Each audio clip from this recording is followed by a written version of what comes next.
Hello students, मेरा नाम है गिरीश नायक और आप सभी का स्वागत है तेजस करियर एकेडमी में। स्टूडेंट्स, जैसा कि हम लोग की सीरीज चल रही है, बहुत सारे हम लोग ने टॉपिक्स कर चुके हैं। आज भी हम लोग कुछ करने वाले हैं।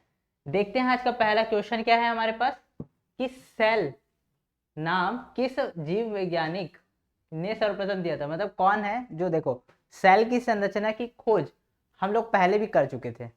एक बात आप लोग अच्छे से ध्यान रखिए, कोई सा भी चीज जो हम लोग देखते हैं ना कि इसने खोज की, इसने इसकी खोज की, इसने उसकी खोज की, ये सारा चीज हम लोग को अभी पता चलता है। बट ये सारा चीज और क्या बोलते हैं, मैक्सिमम जो हमारे पास रहता है ना, जितना भी हम लोग के पास इंफॉर्मेशन आता है कि इसने इसकी खोज की, इसने इसकी खोज की, किसी ने तंत्रिका तंत्र की खोज की, किसी ने पाचन तंत्र की खोज की ऐसा अलग अलग इंफॉर्मेशन हम लोग को मिलता है। और देखना मतलब ज्यादातर में कौन रहते हैं, वेस्टर्न कंट्रीज के जो रिसर्च साइंटिस्ट रहेंगे ना, यही लोग ही रहते हैं। बट ये आधा सच है। हम लोगों ने हमारे भारत में इन सारी चीज़ों की पहले भी खोज की जा चुकी थी। फॉर एग्जाम्पल, मैं सिर्फ एक एग्जाम्पल से बताऊंगा, बाकी आप लोग सब इस चीज़ को कोरिलेट कर सकते हैं। क्योंकि क्या हुआ था, जब अंग्रेज आए ना, अंग्रेज आए उससे पहले आक्रमणकारी आए, तो इन लोगों ने बहुत सारी चीज़ों को हमारा नष्ट कर दिया। जैसे बख्तियारुद्दीन खिलजी ने पूरा नालंदा विश्वविद्यालय को नष्ट कर दिया, पूरा खत्म हो गया था। तो तो वहाँ के जितने भी सारे रिसर्च पेपर्स थे, सबको जला भी दिए गए। और उसके पीछे एक बहुत बढ़िया स्टोरी भी है, ठीक है, हालांकि गंदी स्टोरी है बट है, ठीक है। क्योंकि क्या हुआ था, बख्तियारुद्दीन खिलजी का ना तबीयत खराब हो गया था। अब खराब हो गया ना तबीयत, तो फिर उसको इलाज की जरूरत थी। तो वो अपनी कम्युनिटी वाले लोग से इलाज कराना चाहता था, लेकिन इलाज वो लोग से संभव नहीं था। तो लास्ट टाइम पे वो बोलता है कि चलो ठीक है, बुला लो नालंदा वालों को। तो नालंदा से आते हैं डॉक्टर और इलाज करते हैं। तो उसको पहले इंफॉर्मेशन दे दिया रहता है, एक चेतावनी दे दिया रहता है कि कोई सा भी दवाई दोगे मैं तो खाऊंगा ही नहीं, कुछ भी दवाई दोगे नहीं खाऊंगा। अब यहाँ चिकित्सक देखो, अब वहां पर आप लोग इस चीज का अनुमान लगाइए ना, किस लेवल का हमारे यहाँ विकास हो चुका था प्रौद्योगिकी स्तर पे। अब वहां पर हुआ क्या, वहाँ जो डॉक्टर थे ना, अब वो दवाई तो दे नहीं सकते थे, तो उन्होंने एक किताब दी, किताब को दिए और बोले कि डेली इसका ना 2 पेज पढ़ लेना, ठीक हो जाओगे। आश्चर्य की बात थी, लेकिन उसने पढ़ना स्टार्ट किया और सच में ऐसा हुआ भी। दो दो पेज पढ़ता था, वो ठीक हो जाता था। अब वहाँ के डॉक्टर, मतलब उनकी कम्युनिटी वाले डॉक्टर, इस चीज में वो हो गए, हैरान रहेगा कि अरे ऐसा क्या है इस बुक में जो मतलब ठीक कर देता है। फिर वो लोग एनालिसिस किए, तब पता चला उनको कि उसके हर एक पेज में हर एक पेज में दवाई को उन्होंने क्या बोलते हैं, उनका लेपन कर दिए थे। तो जब वो पढ़ता था ना, तो उसके एसेंस से वो ठीक हो जाते थे। सोचिए, एक इमेजिन कीजिए, एक ऐसा मतलब मतलब एक ऐसा डॉक्टर जो दवाई देता नहीं है, दवाई को सुंघा के पूरा ठीक कर देता है। और वो कोई और नहीं कर पा रहे थे, ऐसे ऐसी बीमारियों को ठीक किया जाता था। तो हम लोग पहले ही बहुत ज्यादा आगे बढ़ चुके थे, बट आक्रमणकारियों ने ऐसी की तैसी कर दी हम लोग की। इसलिए हम लोग, ऐसा लगता है कि हम लोग ने कुछ किया ही नहीं है। सारा कुछ जो यूरोपियंस हैं, यूएसए है, और फिर जो मतलब सो कॉल्ड वेस्टर्न कंट्रीज, उन्हीं के द्वारा ही सारा चीज रिसर्च किया जाता है। सब मतलब अगर कोई टेक्निकली आगे है तो वही लोग आगे हैं, ऐसा कहते हैं। बट एक बात सोचिए, अगर हमारे यहाँ मतलब इतने ज़्यादा विद्वान लोग थे, ऋषि मुनि हुए, बहुत सारे स्कॉलर्स हुए, कि वो लोग के पास तो सैटेलाइट नहीं था। बिना सैटेलाइट के वो लोगों ने कैसे पता लगा लिया कि 9 ग्रह होते हैं और सूर्य के चक्कर लगाते हैं। तो ये अपने आप में बहुत विशिष्ट बात है, लेकिन लोग मानते नहीं है इस चीज़ को। एक एग्जाम्पल से समझिए, बाकी सब भी लगभग सारा ही चीज़ हमने खोज चुका था, खोज कर चुके थे। ये लोग अभी अभी आते हैं कि हमने ये खोजा, हमने वो खोजा, ऐसा कहते हैं। एक एग्जाम्पल से समझिए, बचपन से आप लोग पढ़ते आ रहे होंगे पाइथागोरस प्रमेय,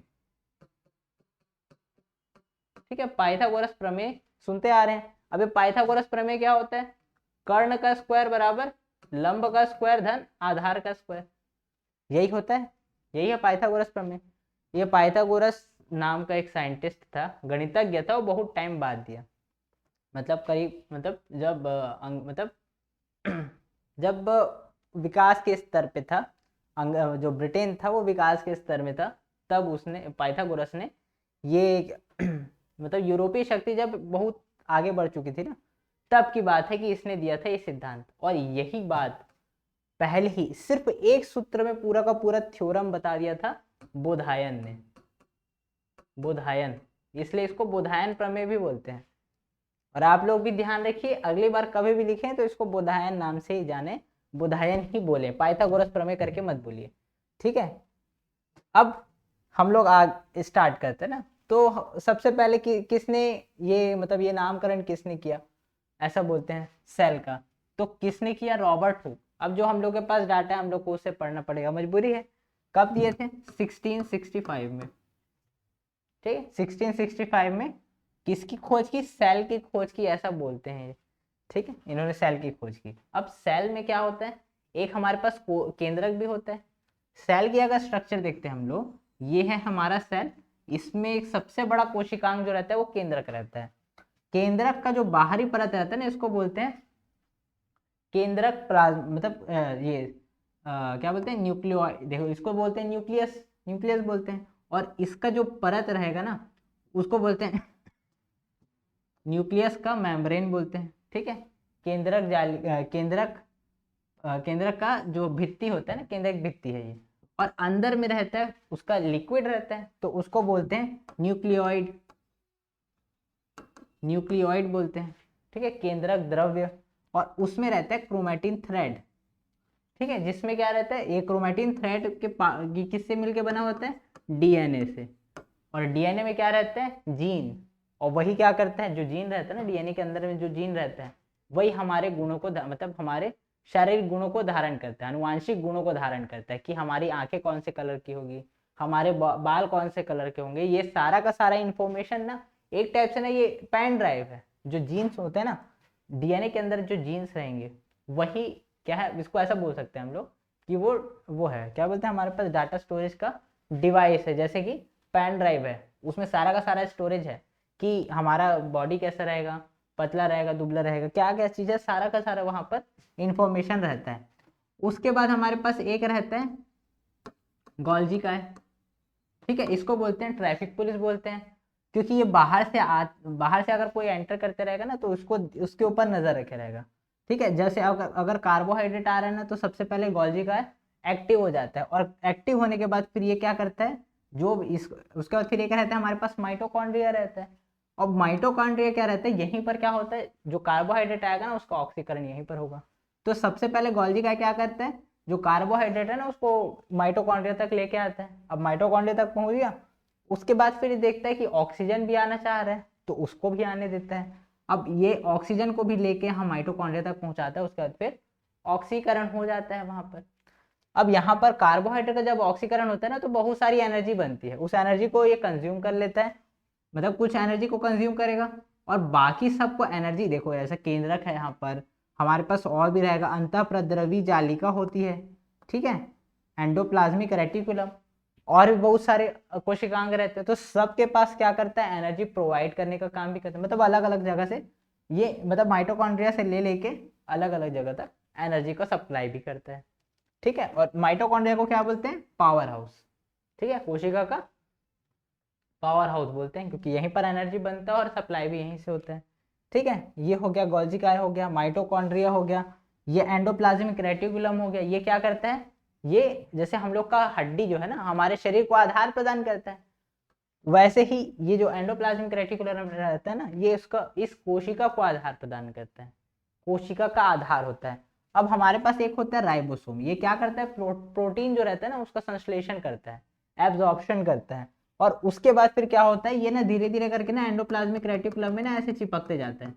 तो दो टाइप की हमारे पास एंडोप्लाज्मिक रेटिकुलम पाई जाती है। एक तो रहता है हमारे पास रफ वाला, जिसमें जिसमें जो चिपक चुका है ना, जिसमें राइबोसोम चिपक जा रहेंगे ना उसको बोलेंगे रफ एंडोप्लाज्मिक रेटिकुलम।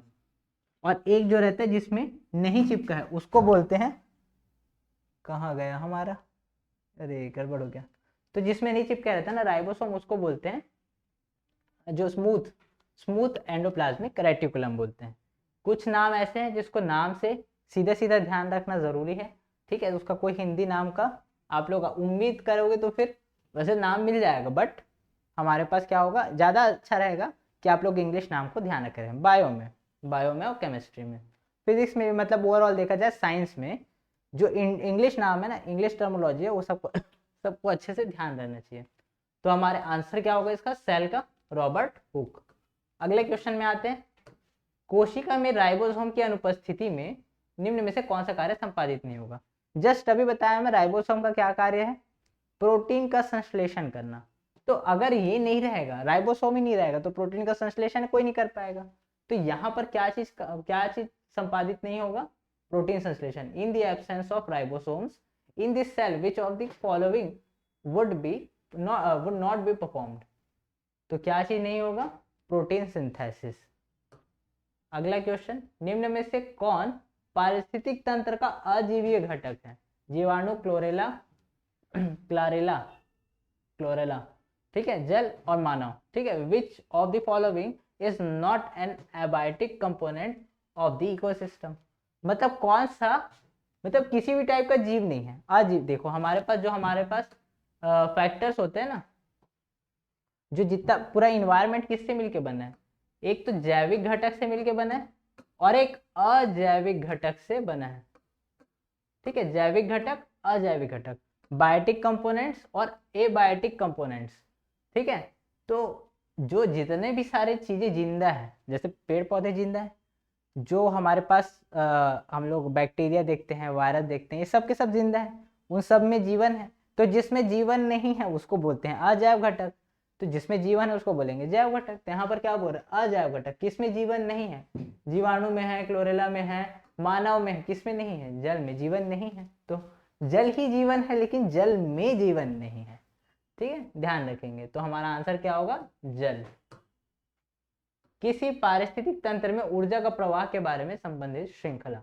अच्छा देखो, पारिस्थितिक तंत्र क्या होता है, देखिए पारिस्थितिक तंत्र क्या होता है, मतलब कोई एरिया है, ठीक है, ये एरिया है मान लेते हैं। इस एरिया में कितना, मतलब अलग अलग प्रकार के जीव रहेंगे, कोई किसी को खाएगा, कोई किसी को खाएगा और एनर्जी बनाएगा। फॉर एग्जाम्पल अगर घास की बात करें तो घास को खाएगा हिरण, हिरण घास को खाएगा और हिरण को खाएगा शेर, ठीक है। तो ये एक सीरीज बन गया, खाने का सीरीज बन गया। अब इसी को बोलते हैं खाद्य श्रृंखला, ठीक है, इसको बोलते हैं खाद्य श्रृंखला, फूड चेन। और अगर इसी को अगर हम लोग, मतलब इसी को अगर हम लोग अगर किसी खाद्य श्रृंखला में क्या होता है, कोई खाद्य श्रृंखला उसमें अलग से और जीव आ जाए, जैसे अगर हम लोग देखते हैं ये घास है, ठीक है, ये घास है, घास को खाएगा, घास को कौन खाएगा, कीड़ा खाएगा, ठीक है, कीड़ा खाया, इस कीड़ा को खाया मेढक, अब इस मेढक को खाएगा, मेढक को कौन खाता है, सांप खाता है, सांप खाता है, और सांप को कौन खा देता है, नेवला खा देता है, ठीक है, नेवला। अब देखो यहाँ पर तो ये सिस्टम चल रहा है, बट और भी लोग तो हैं जो इसमें से किसी को खा सकते हैं। जैसे अगर सांप को बात करें तो चील भी खा देते हैं, चील भी खा जाता है, गिद्ध भी खा जाता है। तो एक श्रृंखला में अगर हम लोग के पास कुछ और भी, मतलब अगर जुड़ते जाएं, मेढक को कोई और भी खा सकता है, कीड़ा को वो भी खा सकता है, जो वो रहता है ना हमारा छिपकली रहता है वो भी खाता है, गिरगिट भी खाता है, और चिड़िया भी खाती है कीड़ा को। तो यहाँ पर क्या हो रहा है, पूरा अलग अलग यहाँ पर से ऐसे सिस्टम बनते जा रहे हैं, इसको कोई और खा सकता है, इसको कोई और खा सकता है, ऐसे सिस्टम बनते जा रहे हैं। तो पूरा का पूरा कैसा बन गया, मकड़ी का जाला बन गया।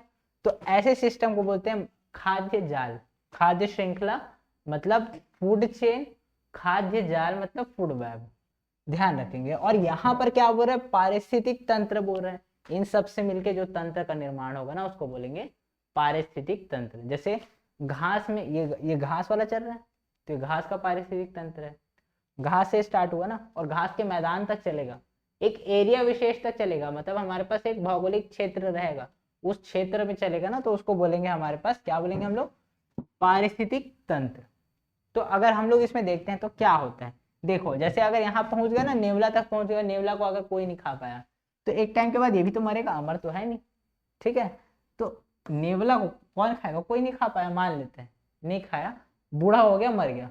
अब मरने के बाद क्या होगा, इसका डिकम्पोजिशन होगा, अपघटन होगा, जैविक पदार्थ है तो अपघटन पूरा पूरा हो जाएगा, कुछ हड्डी वड्डी बचेगा उसको, वो भी धीरे धीरे करके वो खत्म हो जाता है, ठीक है। तो हमारे पास हुआ क्या, सबसे पहले एक ये मतलब खाना बना, खाना को कोई खाया, उसको कोई मतलब उसका फिर अपघटन हो गया। तो उस आधार पे देखते हैं हम लोग को सबसे पहले क्या हुआ, उत्पादक सबसे पहले क्या आया, ये क्या हुआ, खाना, ये खाना बनाया ना सबसे पहले। विच of the following series is correct about the flow of energy in ecosystem. Flow of energy, energy flow कहाँ से कहाँ होता है, इसमें एनर्जी था ना वो कीड़े को मिला, कीड़े का एनर्जी मेढक, मेढक को, मेढक का सांप को, सांप का नेवला को मिला। ऐसे आगे बढ़ता गया है जो एनर्जी का जो साइकिल है ना, एनर्जी ऐसे आगे बढ़ते गए। अब यहाँ पर देखते हैं हम लोग, तो सबसे पहले जो खाना बनाता है ना उसको बोलते हैं उत्पादक, ठीक है, मतलब प्रोड्यूसर। प्रोड्यूसर सबसे पहले आएगा प्रोड्यूसर, उसके बाद उसको कोई उसको उसको कोई खा लेगा, इसको कोई खाया ना, तो वो सारे जो एक दूसरे को खाएंगे वो सारे के सारे किस में काउंट कर लेंगे, कंज्यूमर, उपभोक्ता। उत्पादक बनाएगा, उपभोक्ता उसको कंज्यूम करेगा। उसके बाद फिर आएगा डीकम्पोजर, इसको खा लिए ना, जो बैक्टीरिया वगैरह था वो सब के सब इसको खत्म कर दिया, डिकम्पोज कर दिए। तो लास्ट में क्या आएगा, अपघटक, डीकम्पोजर। तो हमारा आंसर क्या होगा, सी। हमारा सीरीज क्या होगा, पहले उत्पादक, उत्पादक को मतलब उत्पादकों को उपभोक्ता खाएगा, उसके बाद फिर जो अपघटक है ना वो अपघटन कर देगा। तो ये चलेगा, एनर्जी ऐसा ट्रांसफर होगा। अगले में आते हैं, खाद्य श्रृंखला बनती है, फूड चेन कैसे बनती है। जस्ट अभी देखिए हम लोग फूड चेन में क्या था, स्टार्टिंग में देखो दोनों ही लगभग एक जैसे हैं, ठीक है। सबसे पहले क्या क्या आएगा इसमें, उत्पादक आएंगे, उपभोक्ता आएंगे, अपघटक आएंगे, बिल्कुल सही बात, ये बात तो है। अब अगला वाला देख लेते हैं क्या दिया है, ठीक है। Food chain is made of producer, consumer and decomposer. अगला क्या है, उत्पादक, मांसाहारी और अपघटक, ये बात भी सही है। हम लोग को यहाँ पर से जो हम लोग को ज्यादा बेस्ट हम लोग को पड़ता है उसको हम लोग देखेंगे, ये बात भी सही है। अगला क्या, उत्पादक और प्राथमिक उपभोक्ता। अच्छा देखो, जो सबसे पहले ये उत्पादक था, जैसे पेड़ पौधा उत्पादक, इसको जो सबसे पहले खाएगा ना उसको बोलेंगे प्राथमिक उपभोक्ता, जो जनरली शाकाहारी जीव ही रहेगा, ठीक है। जनरली क्या शाकाहारी ही रहता है, ठीक है। प्राथमिक उपभोक्ता, उसके बाद फिर आता है द्वितीयक उपभोक्ता, फिर आता है तृतीयक उपभोक्ता। तृतीयक उपभोक्ता तो ये उत्पादक और प्राथमिक उपभोक्ता है तो काफी नहीं है, इसके आगे और बढ़ना चाहिए था गाड़ी। अगला देखते हैं, उत्पादक, शाकाहारी और मांसाहारी। ये बात भी ठीक है, लेकिन यहाँ पर क्या हो रहा है, यहाँ पर डिकम्पोज नहीं हो रहा है, तो ये वाला ऑप्शन भी नहीं आएगा। मांसाहारी, अपघटक, उत्पादक, मांसाहारी और अपघटक। मांसाहारी इसलिए नहीं ले सकते क्योंकि इसमें शाकाहारी भी तो शामिल होंगे। हिरण तो बाहर हो नहीं सकता, हिरण को बाहर नहीं कर सकते, और ना वो किसी जीव को खा सकता है, तो यहाँ पर मांसाहारी बोलना सही नहीं रहेगा, इसलिए ये आंसर भी गलत हो जाएगा। उपभोक्ता बोलेंगे ना तो उपभोक्ता में दोनों ही चीज आ जाएगा, शाकाहारी भी आ जाएगा और मांसाहारी भी आ जाएगा, इसलिए हमारा करेक्ट आंसर क्या रहेगा, उत्पादक, उपभोक्ता, अपघटक, प्रोड्यूसर, कंज्यूमर एंड डीकम्पोजर्स, ठीक है। अगले में चलते हैं हम लोग, मैंग्रोव की खेती के लिए निम्न में से कौन सा क्षेत्र प्रसिद्ध है, मैंग्रोव, ठीक है। मैंग्रोव पूरी दुनिया में जो सबसे ज्यादा जो फर्टाइल है, या फिर बोला जाए सबसे ज्यादा विकसित वनस्पति जो है वो कौन सी वनस्पति है, मैंग्रोव वनस्पति।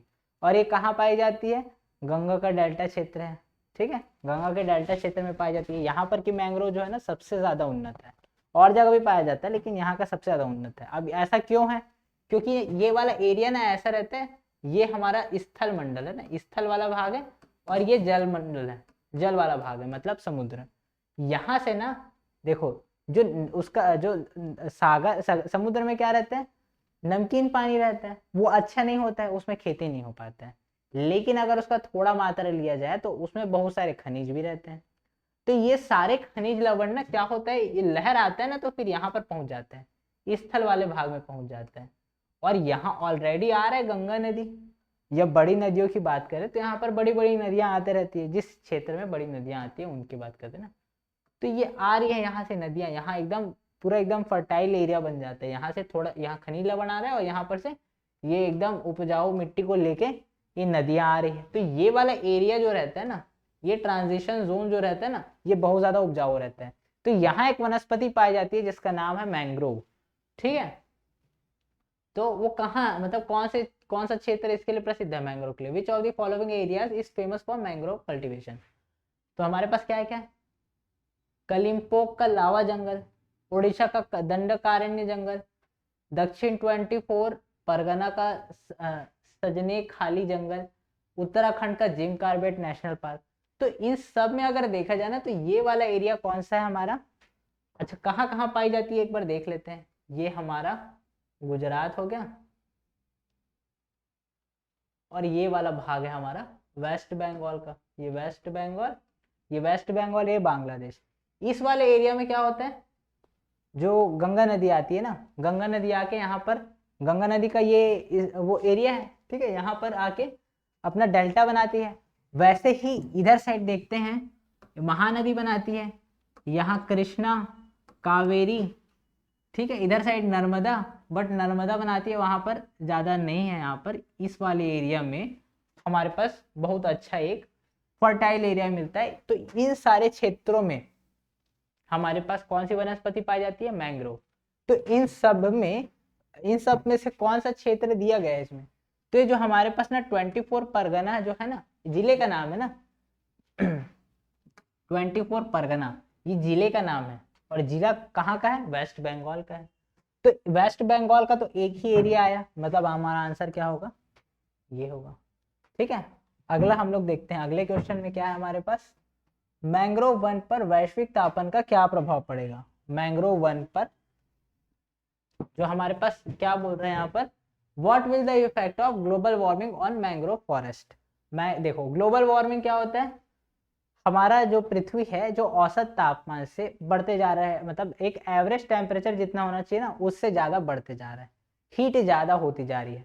तो इस हीट के कारण ना पूरे के पूरे विश्व में ना तापमान बहुत ज्यादा बढ़ने के कारण जो बर्फ वाले क्षेत्र ना वो पिघलने लग जा रहे, मतलब पिघल रहे हैं।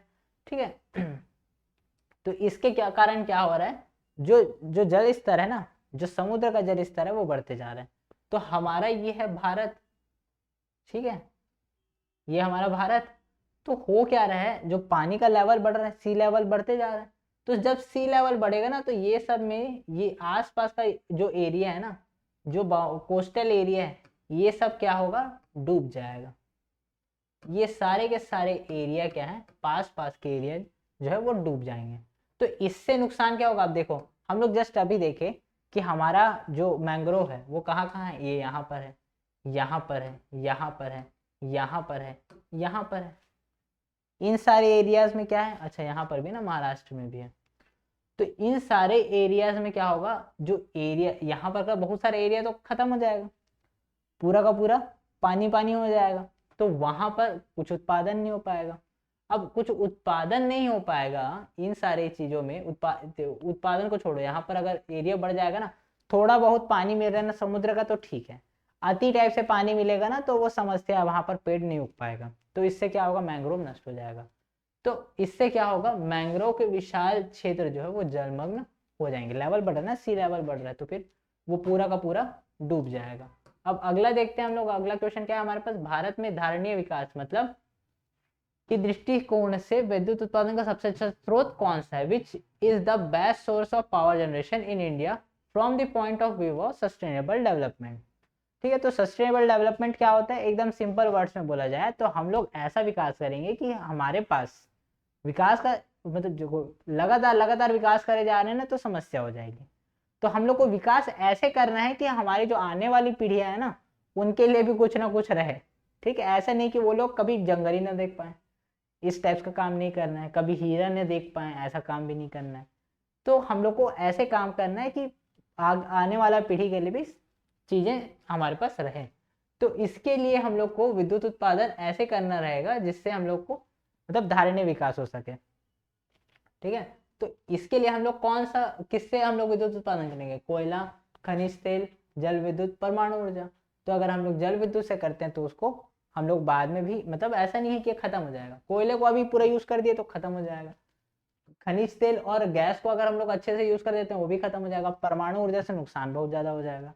ठीक है, तो ये सब हम लोग के में नहीं आएगा। तो हमारा आंसर क्या होगा, जल विद्युत। सस्टेनेबल डेवलपमेंट के लिए जल विद्युत ऊर्जा इंपॉर्टेंट है। अगला देखते हैं हम लोग, निम्न में से कौन एक प्रवाल विरंजन का सबसे प्रभावी कारक है। देखो प्रवाल क्या होता है, प्रवाल होता है प्रवाल भित्ति, नाम आप लोग सुने होंगे। क्या होता है, जैसे डिस्कवरी में या फिर नेशनल ज्योग्राफी में आप लोग कभी जब समुद्र के नीचे का दिखाते हैं तो बहुत एकदम कलरफुल कुछ स्ट्रक्चर दिखाते हैं। वो क्या होता है, एक जीव है जिसका नाम है कोरल। ठीक है, तो वो है हमारा प्रवाल, ठीक है, प्रवाल या कोरल, ठीक है। तो कोरल रीफ जो रहता है ना वो ऐसा ऐसा रहता है, ऐसा ऐसा, अलग अलग टाइप का स्ट्रक्चर रहता है, ज़रूरी नहीं है ऐसा ही रहे, ठीक है, और भी बहुत अलग अलग टाइप का स्ट्रक्चर रहता है। अब होता क्या, इसके इसके ऊपर में ना, इसके बॉडी के ऊपर में एक ना जो एक शैवाल पाया जाता है, उसका नाम है जूजेंथेलाई, जूजेंथेलाई, ठीक है। इसके कारण क्या होता है, जो कलर रहता है ना, कलर जो हम एकदम कलरफुल दिखाई दे रहे हैं ना, वो जूजेंथेलाई के कारण रहता है। अब होता क्या है कि इन सब में क्या होता है, देखो ये सारे के सारे कारण ना लगभग सब के सब इसमें है, मतलब ये तो नहीं आएगा, तो इसमें से कौन सबसे ज्यादा इसको, अच्छा प्रवाल विरंजन क्या होता है, ये हो गया, प्रवाल भित्ति हो गया। अब होता क्या है, जब ना ये जूजेंथेलाई जो है ना वो मर जाता है, अगर ये किसी कारण से मर गया तो इसका जो कलर है ना वो खत्म हो जाता है। अब ये कलर इसी के कारण था, अब कलर नहीं रहेगा तो कैसा दिखेगा, सफेद दिखेगा। तो इसी को बोलते हैं कोरल ब्लीचिंग या फिर कोरल विरंजन, प्रवाल विरंजन इसी को बोलते हैं, उसका पूरा कलर हट जाना। अब पूरा कलर हट गया तो यहाँ पर अगर हम लोग देखते हैं, ये पूरा का पूरा कलर, इसका कलर हट गया, कलर हट गया, इसका क्या क्या कारण हो सकता है ये पूछ रहे हैं ना। रोगों एवं महामारियों का फैलना इससे तो नहीं होता है, ठीक है। सागरीय जल के सामान्य सामान्य तापमान में वृद्धि, तापमान में वृद्धि उससे होता तो है, थोड़ा इम्पैक्ट पड़ता है बट एकदम ज्यादा इम्पैक्ट नहीं पड़ता। सागरीय प्रदूषण, प्रदूषण से, बिल्कुल प्रदूषण से भी होता है, बट सबसे ज्यादा जो जिसका प्रभाव पड़ेगा ना वो क्या है, हमारे पास सागरों की लवणता में वृद्धि, जो सैलिनिटी होता है ना, सैलिनिटी अगर बढ़ जाए तो फिर, अब ये सैलिनिटी कैसे बढ़ेगा, जो नदी से जब पानी आते रहता है ना, नदी से बह बह के पानी आ रहा है, समुद्र में मिल रहा है, तो इससे क्या रहता है, उसका सैलिनिटी जो रहता है, जो लवणता रहती है समुद्र समुद्र के जल की, वो बना मतलब बराबर बनी रहती है। लेकिन अगर पानी, साफ पानी उसको बार बार नहीं मिला, उसको टाइम पे नहीं मिल रहा है, तो फिर इसके लिए समस्या हो जाएगी, ये अपना लवणता को वो करते जाएगा, मतलब बढ़ाते जाएगा, बढ़ते जाएगा इसकी लवणता। तो इससे क्या होता है, ये जूजेंथेलाई जूजेंथेलाई जो रहता है ना वो मरते जाते हैं। तो यहाँ पर इसके अगर विरंजन का सबसे बड़ा कारण अगर देखा जाए तो क्या है, लवणता में वृद्धि, ये भी कारण है, सागरीय प्रदूषण भी कारण है, और सागरीय जल के सामान्य तापमान में वृद्धि भी कारण है। बट सबसे प्रभावी कारक अगर पूछ रहे तो सबसे ज्यादा प्रभाव किस चीज का पड़ता है, लवणता में वृद्धि, increase in salinity of oceans, ठीक है। अगले क्वेश्चन में आते हैं हम लोग, आज का लास्ट क्वेश्चन, भारत के निम्नलिखित क्षेत्रों में से कौन से जैव विविधता की दृष्टि से उत्तेजनशील माने जाते हैं, ठीक है। Which one of the following regions of India are considered to be biodiversity hotspot. अब बायोडाइवर्सिटी हॉटस्पॉट से जानने से पहले हम लोग जान लेते हैं कि बायोडाइवर्सिटी क्या होता है। डाइवर्सिटी मतलब विविधता, मतलब हमारे पास एक एरिया है, फॉर एग्जाम्पल अगर हम लोग कम्युनिटी की बात करें ना, हमारे पास एक जिला है जैसे दुर्ग जिला, ठीक है, हमारे दुर्ग जिला में अगर अलग अलग टाइप की कम्युनिटी, बहुत सारी कम्युनिटी रहती है, तो हम लोग क्या बोलेंगे, ये विविधताओं वाला, मतलब धार्मिक विविधता वाला जिला है। वैसे ही हमारे देश के बारे में, हमारे देश में विभिन्न अलग अलग संप्रदाय के लोग रहते हैं, लगभग सभी संप्रदाय, पूरे विश्व में जितने भी संप्रदाय के लोग हैं ना, सारे के सारे कुछ ना कुछ, कम कुछ ज़्यादा हमारे भारत में निवास करते हैं। तो हमारे यहाँ क्या है, धार्मिक विविधता भी बहुत अच्छी, मतलब बहुत ज़्यादा मात्रा में। और अगर हम लोग जंगली जानवर देखो, फ्लोरा और फौना, ठीक है, जो जंतु होता है ना, जंतु और जो जो पौधा है, पेड़ पौधा है, ठीक है, तो उसको बोलते हैं जंतु जगत और जो पादप जगत, ठीक है। ये दोनों ही अगर किसी क्षेत्र में बहुत ज़्यादा मात्रा में अलग अलग उसमें उपस्थित हैं, जैसे एक ही जंगल है, एक ही जंगल में बहुत सारे अलग अलग प्रकार के हिरन हैं, बहुत सारे अलग अलग प्रकार के जानवर उपस्थित हैं, अलग अलग प्रकार के वहाँ पर पेड़ पौधे उपस्थित हैं, तो वहाँ बायोडाइवर्सिटी ज़्यादा रहेगा। बायोडाइवर्सिटी मतलब जो जैविक जैविक विविधता, जैव जो है, जीव जीव जगत जो है वो बहुत ज़्यादा विविधता में उपस्थित हो, तो उसको बोलेंगे बायोडाइवर्सिटी।